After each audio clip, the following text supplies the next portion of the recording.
તો સાબરકાંઠામાં પશુપાલકોનું આંદોલન હજુ પણ યથાવત છે। ખેડબ્રહ્મા, વડાલી, ઈડરમાં દૂધ લેવાનું બંધ રાખવામાં આવ્યું છે। આંદોલનના પગલે પશુપાલકોના ખર્ચમાં પણ વધારો થયો છે। આવકની સામે વ્યાપક ખર્ચ વધી રહ્યો છે। અરવલ્લીના મોટાભાગના ગામોમાં દૂધ લેવાનું શરૂ કરવામાં આવ્યું છે। દૂધ ડેરીમાં ભરાવાની જગ્યાએ ઘરે રાખી રહ્યા છે। તો આંદોલન હજુ પણ પશુપાલકોનું યથાવત છે। વધુ અપડેટ સાથે સંવાદદાતા હિતેશ રાવલ અમારી સાથે જોડાઈ ગયા છે। હિતેશ, સાબરકાંઠામાં હજુ પણ પશુપાલકો આકરા મૂડમાં? જી ભાવિની, સાબરકાંઠામાં પશુપાલકનો આજે ચોથો દિવસ થયો છે, આક્રમક મૂડમાં છે। ઘણી બધી હજી દૂધ મંડી કે ત્યાં દૂધ ભરાવતા નથી।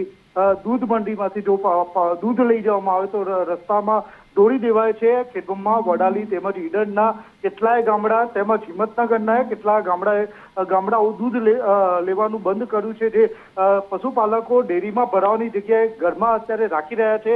હાલમાં આવનાર સમયમાં વિપરીત સ્થિતિ બગડતી રહી છે। જોકે ગોળ ગોળ જે સાબર ડેરીના સંચાલકો ગોળ ગોળ જવાબ આપી રહ્યા છે, તે રીતે લઈને યોગ્ય જવાબ ન મળતા હજુ પણ સાબરકાંઠાના અરવલ્લી જિલ્લામાં પશુપાલકો ક્યાંક ને ક્યાંક વિરોધો હજી આંદોલનના પગલે પશુપાલકોના જે મૂડ છે દૂધ ભરાવા મામલે હજી પણ ભરાવાની શક્યતા દેખાતી નથી રહીને લડવાના મૂડમાં હોય તે રીતેના સમાચાર પ્રાપ્ત થઈ રહ્યા છે। જી ભાવિની, આભાર માહિતી માટે।